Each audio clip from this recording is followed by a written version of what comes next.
Shadow Corner fam? It's your friendly neighborhood life coach, shadow coach, and all around random fluffy Cyan Gates. I hope you're having a wonderful evening so far. My guest today, she is a wonderful woman. On first contact, I was like, oh, she feels like a wise auntie. I can get with this. So I want you to meet her, but first I have to do her the honor of giving her the introduction. As we welcome our guest today, Miss Patricia Stepler, owner of Creation of Top Producers. She's a former educator turned personal development and business coach, and she's helped countless business owners and professionals shift their mindset, boost productivity, and achieve their true time and financial freedom. Patricia's journey in the mindset transformation began when she witnessed her son manifest a full college scholarship, which sparked her deep dive into law of attraction and universal laws. She later became a private student of Bob Proctor and one of the leading figures in personal development, and has since dedicated her life to empowering others through mindset coaching and success strategies. Today, we're going to do a deep dive in how to break free from limiting beliefs and shift your mindset and start seeing real results in your life business. So get ready for a powerful insights and a practical takeaways. Ladies and gentlemen, Miss Patricia Proctor. Sorry, Stepler. Oh goodness. Yeah, that'd be great, wouldn't it? Hey, Well, thank you for inviting me, Cyan. I appreciate it. I'm glad that you're able to come and be with us tonight. How are you doing? I'm doing great. How about yourself? I'm good. I'm good. Just trying to take everything day by day. Sometimes I feel stuck. Other times I feel like I can conquer the world. Either way, I'm There we go. Stuck to unstoppable, right? yes, ma'am. Yes. So, can you tell us a little bit about yourself, your beginning? I know I gave like a little brief introduction on it, Yes. but can you tell me where your beginning as a coach began? Well, so I was always interested in personal development. The first time I was introduced to it, I was in my early 20s and got really excited about the possibilities, the goal setting, the becoming a better person. But I never really felt like anything really happened. I'd set goals and I never reached them, or, I might get a little further ahead, but not really. And so it was really frustrating. So I'd really almost given up on the whole personal development thing when my son at age 12 told me he was going to get a full college scholarship and he was going to be a collegiate athlete. And I did not believe him. And a lot of reasons I didn't believe him, but mostly because he had some health issues. He was a type 1 diabetic, and that made it really difficult in sports. But, at 12, that's 6 more years of schooling, and lots of things can change. So I didn't really believe him, but I also knew enough not to steal his dream. So I let him believe his little fantasy, and he kept telling me over and over and over again that he was getting a scholarship. But I kept saving money, for him to go to college anyway. And so when he got recruited by a number of different schools, but there was one school in Georgia that became pretty interested in him. And, things didn't go the way he wanted, because success never does go the way you want, because we don't know enough. We don't have enough knowledge that the universe does. And so, things didn't happen. And he thought at one point that there was no way he was ever going to get a scholarship. But anyhow, long story short, the school was interested in him and said that he would probably get 1/3 to one half. And yet he kept saying it was going to be full scholarship and believing it. And by golly, the letter came and it was a full scholarship. And that made me angry. Not at him. I was thrilled for him because, he accomplished his goal. But I was angry for me because I'm thinking, I've studied personal development 20, 30 years. Why couldn't I do something like that? And what I realized is I was missing a piece, and I was missing a very important piece. Everything I had done was very linear and very traditional, more like business setting of goals. And that's not what you need to really achieve something great. Right. You're going to need a lot of, and I think this is a hard nut to crack, especially if like you're a business owner. To you have to believe in yourself before you for anybody else to get on the train. Like Exactly. that was the number one thing I was taught. Like you have to believe in yourself first before the train comes in. Right. And you have to have confidence in who you are and what you can accomplish. And so Nope. it does, confidence and belief go hand in hand. And that's what you really need. So break it down for those that are trying to figure out when they say I am confident, right? Or they Mhm. question that. What is confidence to you? I think it's the confidence and a belief go hand in hand, but confidence and see, I think a lot of people are confident. I know I had a client who said to me one time, he says, well, I feel like I have a lot of confidence. Well, he did to get him to the point where he was. He was very confident. But to get him to where he wanted to be, he still needed more confidence in himself. And so I think, confidence is something we have to constantly work on because if our goal is bigger than where we are, which a goal has to be bigger than where you are, or it's not really much of a goal, that means you have to grow. You have to grow as an individual. You have to grow into that goal. And that's where I think a lot of people miss it. They think that and this is why I was, this is why I think people miss it. You set a goal and then it will just come. No, because if you aren't that person and you don't have that confidence in yourself and you don't have that belief in yourself to get that goal, it ain't going to happen because you have to become somebody different. And that's the whole purpose of setting really big goals is because you have to become somebody different. That's when it what is it? The mental note. When it comes to manifesting, that was also something that I had a struggle with because I was sitting here Mhm. like, but I like who I am. And it was a teacher I had that said it's not about like who you are right now. It's about the person that you're becoming so that way when blessings come, you can recognize them a mile away and you don't have to second guess if you're worthy or if you're good enough. So, Right. so what was the biggest mindset shift when you had to become transition from an educator to a business and personal development coach? Can you Yeah, walk me through so that? that was kind of big for me because as an educator, you feel kind of locked in, like you're good at teaching and you can help people that way, but what do you know about the business world? So I spent a year and a half as a corporate trainer to get to know business owners, to get to know managers, supervisors, what needs they had, what did they see in their employees that needed help with. And so I spent time just learning from business people. And so that was kind of a big transition. I felt like I needed that. And I remember Bob Proctor and I talking about that at the time because he asked me why I was doing it. I said, because I feel I need it. And he says, well, if you feel you need it, you do need it.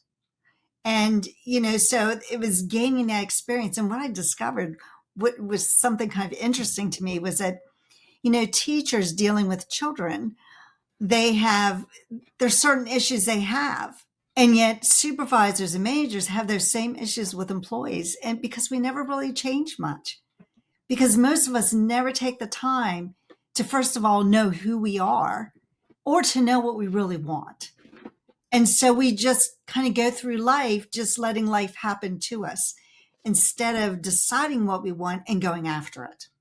I think it's mostly, and it's like my opinion. I was like, I think it's mostly that we're focused on like the day to day, Mhm. that you don't really think about like who I am. I mean, I've been the same person since day one. What needs to change?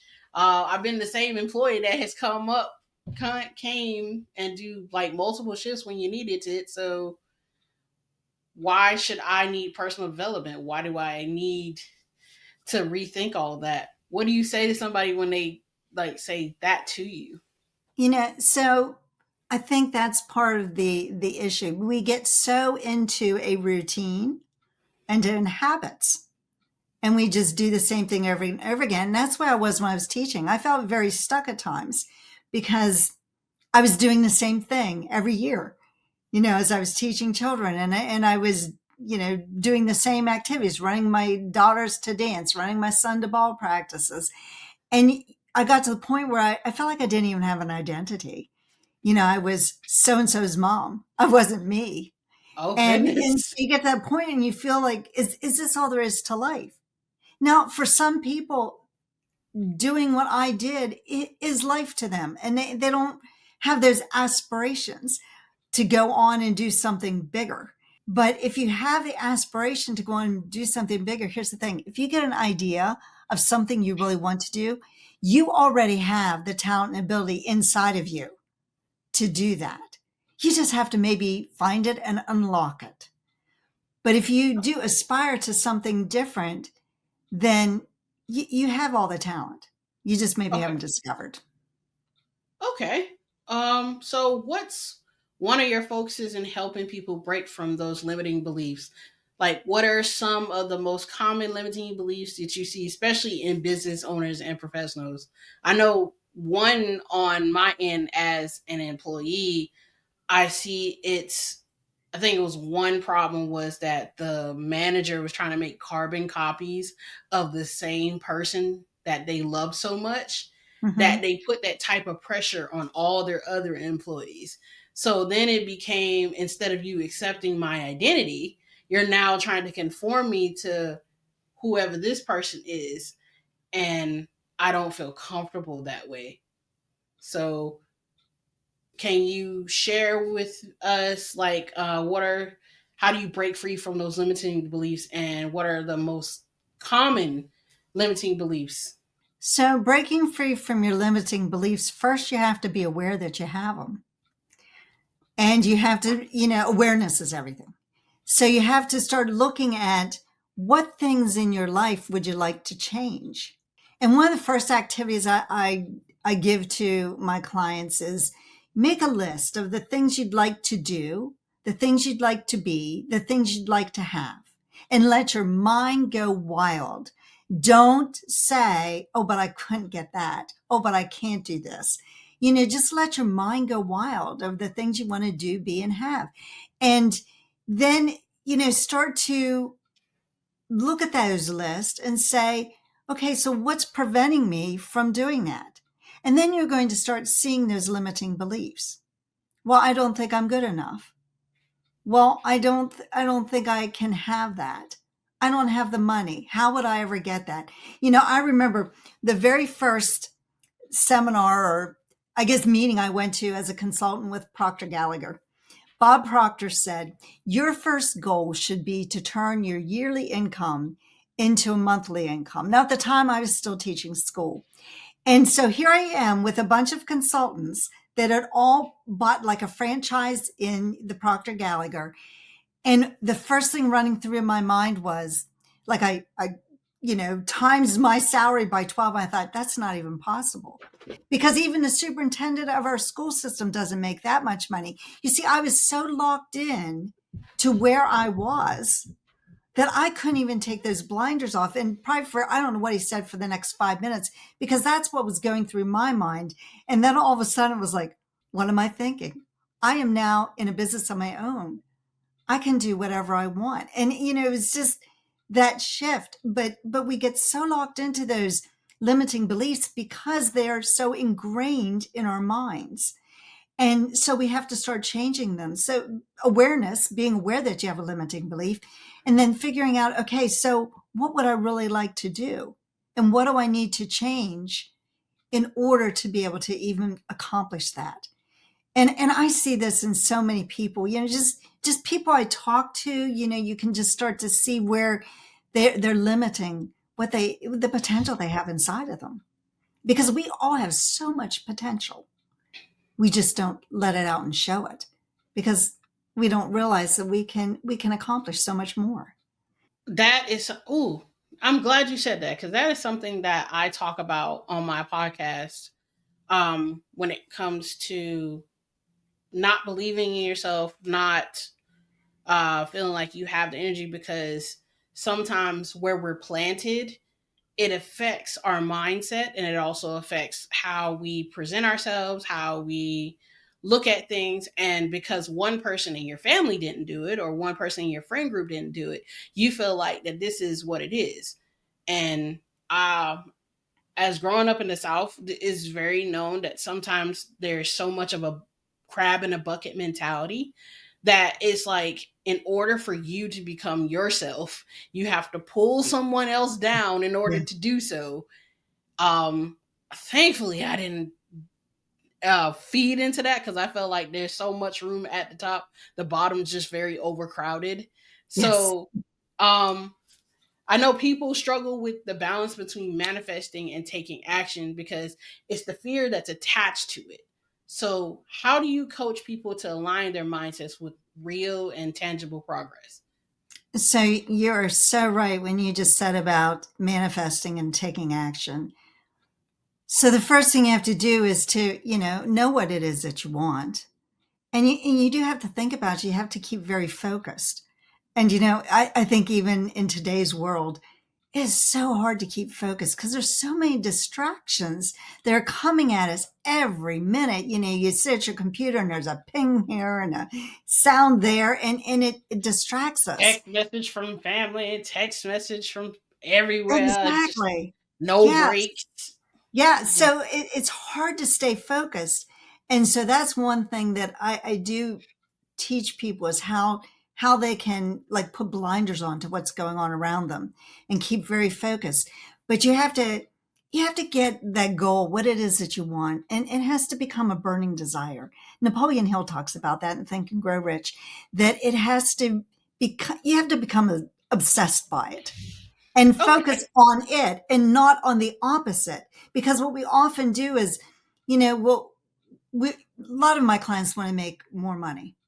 And so, but they'll focus on how empty the bank account is or how many bills they have or how, and you can't focus on that. You have to focus on the money that you want to earn.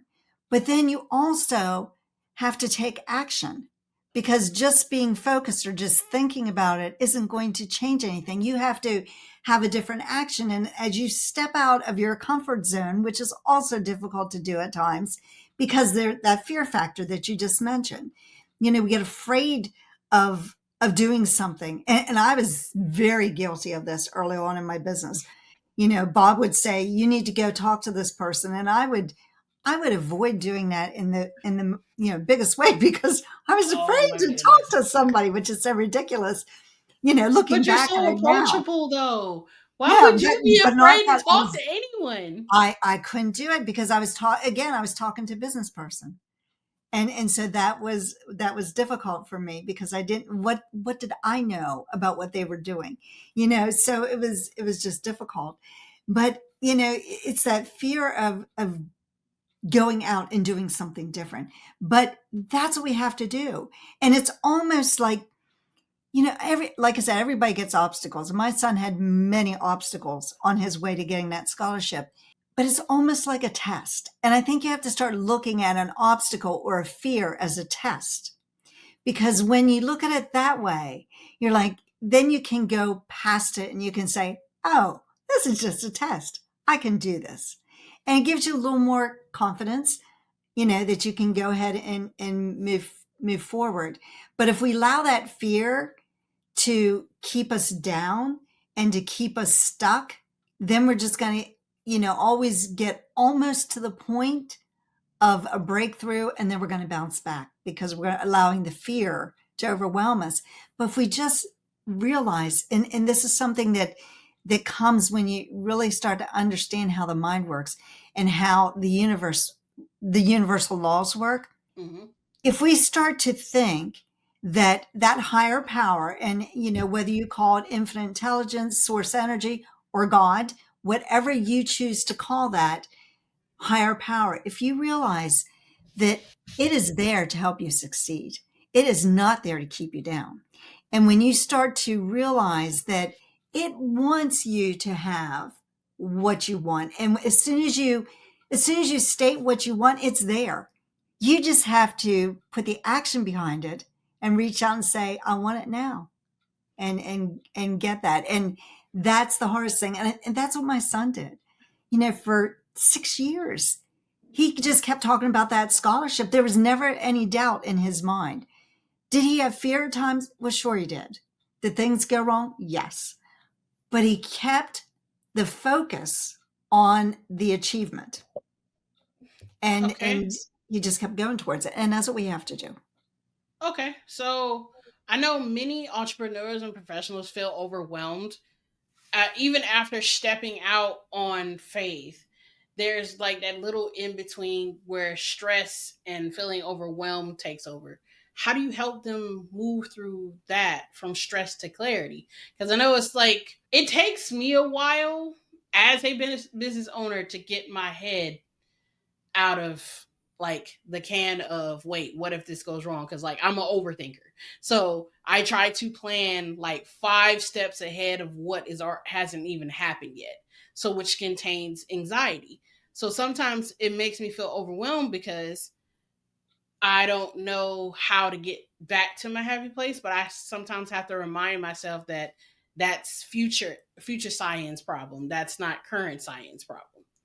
So how do you like move them from oh my god, my head's about to explode to okay, I think I feel good now.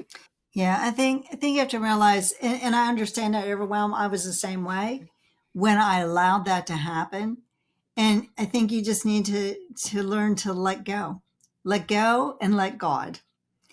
And, just take a step back and realize that, figure out what it is that you really need to do today, and don't let the problems that you're not at yet cause the problem that you have today. And I think this happens a lot with entrepreneurs, because this is something that happened to me, and I see it happening in many, many people, is that, we get so confused because one person will say, oh, you need to do this. And so you try to do it. And then somebody else says, oh, you need to do that. So then you change directions and you stop what you were doing and go do something else.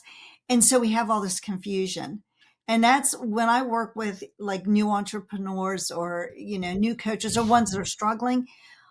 It's like, okay, wait, let's take a step back and let's figure out, what do we need to do first? And so that you don't get overwhelmed, because you can't do 15 things at the same time. Yeah, This because thing about like a multitask. No, no, you can't, because you can only really focus on one thing at a time. So let's just take the first step that's going to get you the most bang for your buck, and start right. there. And then let's take the next step. So once you get one figured out, then let's go to the next one. But that's exactly what I did, because it took me a few years, and I realized I never built a foundation because I didn't understand it. And I was always trying to do things that were 2 or 3 steps beyond where I was. And that's what causes the frustration and the confusion and the overwhelm, because you're trying to do something you are just not ready to do. And so that's where you need to just take a step back and say, let's regroup. Let's figure out, what do I need to build that foundation? And then I can move forward. Okay. So you say you studied under Bob Proctor, and I know that was probably the best one of the best adventures you've had so far in your career. So what was the most powerful lesson you've learned from him in unlocking potential or just in general? Well, that's hard to think of just one thing. So, Well, just once, give me your top three. How about that? yeah, Top so three here's, all time. Nothing can chase it. Nothing can cancel it out. Top three. well, I think the first thing that really impacted me, and, I had heard the name Bob Proctor, but I had never studied anything about him or come across him in all those 20 or 30 years of personal development.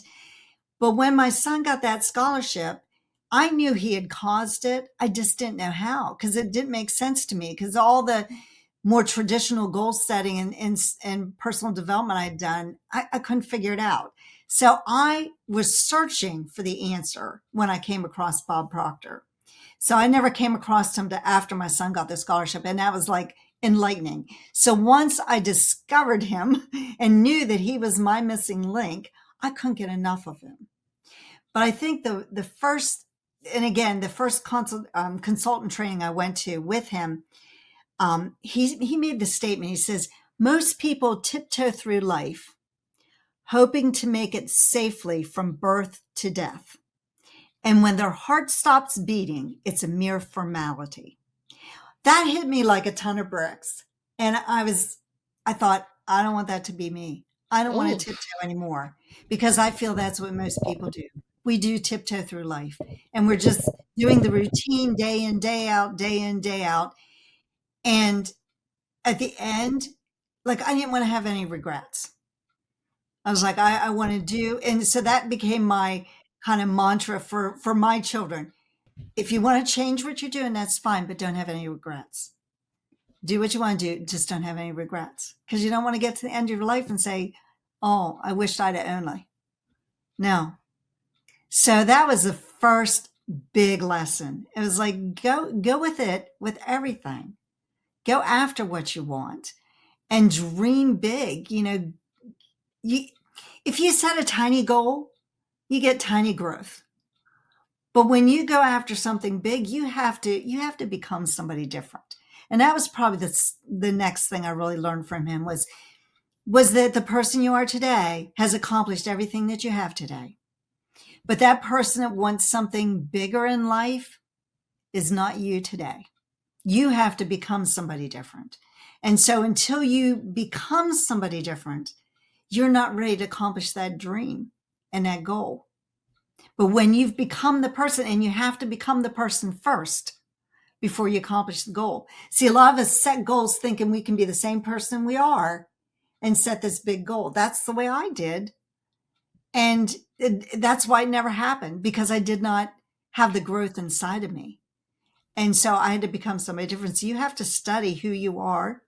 I study every day, just reading things, just to expand my thinking and to understand how this works. Because, and even Bob would have said this, that you have to study. And as soon as you think you've got it, it's like it goes right out of your head, and you have to study it again until it really sinks in. And there's certain books I love to read. One of them is The Science of Getting Rich, which is just a wonderful book. It's just a tiny, skinny book, which makes it easy to read, but it's not. It's something you study. And every time I read it, I learn something more that, it's not like it magically appeared. It was always there, but I'm somebody different today than I was when I read it the last time. And so I took a different meaning from it. And I have some material that I read, like I spend a month reading the same chapter. And I do that because every day I read it, I see something different. And that's what we have to do. Most people won't do that. They won't study something over and over again. They think they read it once and they're done, or they listen to something once and they're done. No, your mind wanders. And then, as you learn, your mind expands. So you start seeing more in what you're doing. And it's amazing how it works when you just keep the repetition. We all do repetition when we're in school. We learn math. We don't learn to add one day and then you're done. You keep repeating over and over. How do you add? But when it comes to our personal growth, we think once and done. No, it's the repetition that makes such a difference. So that's pretty much what I learned from Bob. That is very solid. I know, as a I would say I'm the kid that learned a little slower than others, but I would always read books over and over again. My mother would look at me like, "Are you not done with that book yet?" I was like, "I've read this like twice. I just feel like I missed something and I'm trying to Mm-hmm. catch it. There's a nugget in there that I missed." And even now I read audiobooks, and Mm-hmm. I noticed that the first time I read it is just as powerful as the second time, but I actually noticed more symbols the second time than anything Yeah. else. Same thing with movies. And I know that we're in a digital age where it's like physical books are cool, but it's like audiobooks have become more convenient and something that you can listen to on the go. So here's my question on that. And this is like a yes no. Would you prefer an audiobook or would you prefer a physical book? Like of anything. So for me, it's physical, but here's the thing. So we all have different learning styles. So this goes back to my teaching. So, some people learn really well as a visual learner. I'm very much a visual learner. So I like to see it. Other people are auditory learners, so they like to hear it. And, so it depends. But then there's other people, like sometimes I'll listen to an audiobook as I'm looking at it because now I'm using two senses. Now it's getting in even deeper, and also I'm more focused. So for me, like listening to an audiobook, I don't have the focus that I do. My mind wanders more. Whereas if I'm reading it, I catch myself quicker when it wanders. But that's what happens. We read something, we hear something, and then our mind puts us on another tangent. And so we go off in this other tangent and we're thinking of something different. And so then you have to bring yourself back. And that's why, you're saying you read a book and you feel like you missed something. You did, because your mind was wandering when you were reading that sentence or that paragraph. And then you came back. And then the next time your mind wandered at a different point. So that's what happens as we're learning. And so it really goes to a person's preference, because we learn different ways. And some people learn by writing. That's another very powerful thing. I'm a really good note taker. So whether I'm reading or listening, I take notes and write things down because that's just another sense. And, so it really depends on the individual person, what's best for them. Okay. So let's jump back into the from stuck to success. Beyond law of attraction, are there any other universal laws that play in significance in the success role? I know, like your son just kept saying, "I'm going to get a full scholarship. There is no ins or outs. It's going to be full scholarship." So, is there any other universal laws that play in that significant type of success, or?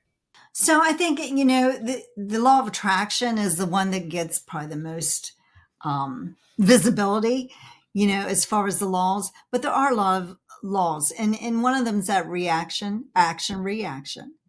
Mm, What kind of actions are you putting forth? And he used that one too. He did more, and therefore he got more back. He worked harder, and in my own life, there was times, so after he got this scholarship, I looked back, when I started to understand what he had done, I started to look back on my own life. Okay, so when did I follow this? And I could see times where I did that. So that's another very powerful one. Just the realization that, that there are laws out there and we can't change them, just like gravity. We can't decide we're going to jump off a building and go up. It's not going to oh happen. no. There are Mm-mm. laws that, govern the world. And there are these laws that govern our lives too. And we can't change them. We can work with them or we can work against them, but we can't change the laws. So we just have to realize that, they're there, and, we need to tap into them. And we need to understand, if you want something different in your life, you're going to have to do something different. Action, reaction. The visualization, how are you going to attract that into your life? Well, you have to get on a higher vibration. So if your goal's up here, but your thinking's down here, that's a big gap. And so you have to shift your thinking and you have to become that person, even if it's just in your imagination, like you want to be the CEO of your company. Well, you're going to have to start thinking like a CEO. And so you're going to have to start, even the way you carry yourself or the way you talk to people or the way you interact, you're going to have to shift some things in your life. And that shifts your whole vibration. And you can even feel it inside of you, like when you can feel the shifts when you get a little more confidence, or you read something, or listening to inspiring music, and it kind of makes you excited. You're shifting the vibration, and as you do that, and you do that enough, then you start to have differences in your life, and you start to see things coming towards you. And then you have to just be willing to receive the good that's coming towards you. That is very powerful when you said that, because I know that there's so much distractions that can cause you not to want to move forward. And Yeah. there's so much going on right now, like laws, presidencies, all that stuff. But The main key is just like focusing on what you can control, focusing on what really matters in that moment. Oh, do you have any like success stories from someone that applied your methods? And can you share them with us, pretty please? Pretty Yes, prettily? sure. Yeah. So actually, it was my very first clients were so amazing. And, that was when I was, okay, does this work? Let's hope this works, And so I was so grateful that they trusted me. But yes, they were a construction company, and they were more or less like a handyman at that point. And even though they were in low six figures, none of that money was coming to them. They were paying the people working for them and paying for equipment. And so they were a little frustrated because they really wanted to build a business. And the goal was to build luxury homes. And so, I had to get them to visualize and to think, where, who do they need to be? And so we shifted, and every year for the first 5 years, they just kept doubling their business. And so they went from that low six figure to mid six figures to over 1 million. And now they are just amazing. They're like $13 million this next year.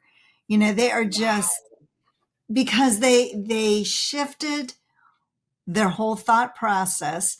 And what's funny is they thought they wanted to build luxury homes, and then they decide that maybe they didn't want to, because sometimes those people are a little difficult to deal with, that are paying for those luxury homes. So now they've almost gone to commercial because it was so much easier. It was so much easier to deal with a commercial builder than to do luxury homes. But Okay. they were just amazing, and the work that they had. When they were building the luxury homes, it was just, their work was beautiful, absolutely stunning. And, so they really, they accomplished their dreams, and then they were able to remodel their own home. And now they're going to be building like a second home in the mountains. And, so they've had a lot of success just because of being able to shift their thinking and to think bigger. And her husband was a visionary. Like, he kept driving the vision. And sometimes she would try to pull back and, like, I don't think we can do that. Yes, you can. You can do it. So you just have to really overcome. Okay. So, first and foremost, Miss Patricia, you are a rare gem among most, and I appreciate you for coming on the show and everything. So, my final question is the question I ask everybody as their um as the question on my show. After everything you've experienced and been through, if you could give your past self, no matter the age, advice, what would it be? I think for myself, it was that I was good enough. I always felt I was really, believe it or not, I was very shy and very quiet, because I didn't have confidence in myself. I didn't think I was good enough. And so I think that is the biggest thing. And here's a funny story. I went to a training, a group of people I'm with that are all coaches, and they want to be speakers.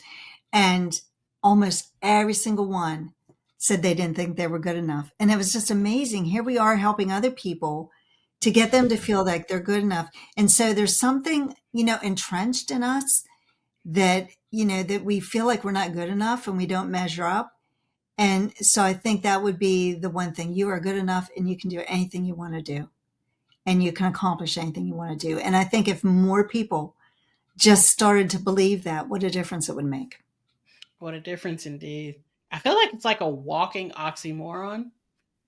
And I think that's also when the imposter syndrome starts to develop in that early stages, because it's like you know that you're that girl, you know that you're that guy, but it's like it's so easy to tell everybody else, but you don't have the tools to do it for yourself. Even though Mhm. like these are tools, you applied it to yourself, time saw that it makes some shift, but you see it makes a difference with other people.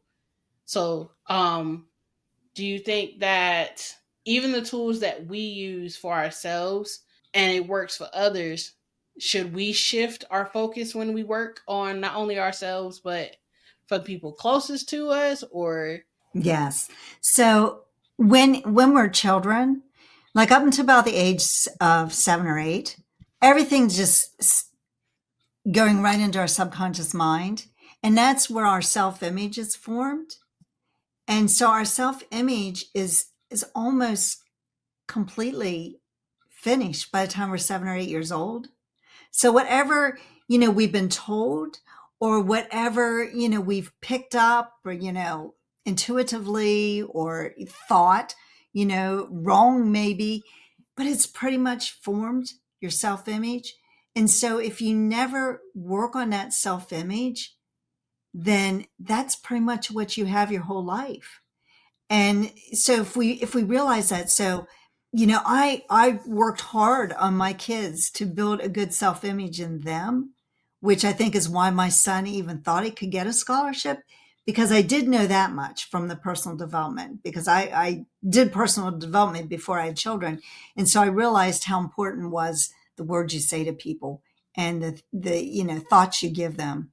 And so I worked hard on that. Okay. Well, I will say this: you are a magnificent mother. Very, Oh, very thank you. magnificent. Because I don't be dead right with you. It's like if my child tells me that they're gonna get a full scholarship, and I can tell you this from experience, I've seen probably at the most two parents that let them keep that type of dream, because they look at their circumstances and their situations, and they try to reflect that on their children. Right. And in some cases, it makes their children feel as like they don't have what it takes. And for you Mhm. being one of those parents that's like, okay, baby, I support you. Go on, do your thing, and I'll be right here rooting for you, cheerleader and all. And I Right. commend you for that. We need a lot more parents like you that's willing to do that type of stuff. Well, I appreciate you saying that. oh no, I give flowers. I give flowers, bouquets by the dozen, because it takes a lot of strength to be able to raise individuals like that. And it's hard to be able to say that you have somebody that will support you through that. And you, Yeah. like I said, you are a very rare gem amongst many. And I salute you for that. Well, thank So, you. so how can I people think we reach should you? realize we don't know somebody else's potential. We don't know what somebody else is capable of doing. We don't. The only thing we do is just put our name in the hat and just keep on going. And then when the name is pulled, it's time to step to the occasion. Yeah. How can people reach you, Miss Patricia, so that way they can get all of this awesome sauce that you plan on that you've given Yeah. us tonight? So they can reach me through LinkedIn or Facebook, um, social media of various kinds, and or they can reach out to me at Patricia at creatingtopproducers.com. Okay. Thank you so much, Miss Patricia. And we will definitely have you back on the show.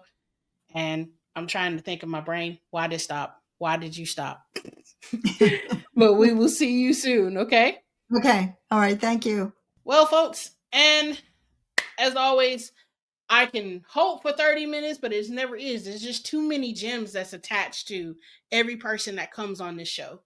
So the one thing that stuck out to me with Miss Patricia most is that you don't ever stop learning a person, you don't ever stop learning a style, you don't ever stop learning about you as well as your clients. You grow just as well as your clients grow. And whether we know it or not, we have the unlimitless potential to be exactly who we are plus more. And being able to shed those old wounds, old traumas, old anything, the shackle to ball and chain that we keep carrying around with us. The moment we decide to let ourselves go, we go from being unstuck to unstoppable. So my hope is today that you've learned a lot from the gems from Miss Patricia, as well as through Shadow Corner itself. And we will see you in about 2 weeks, because we're going to take a short break to be able to catch up with a lot of things that's going on. There's a lot of movement that's in Shadow Corner right now. I will keep you posted. Don't forget to like, share, and subscribe. And follow Miss Patricia on all her social medias, which will be right down in the show notes. And as always, Y'all have a good night, okay? Peace.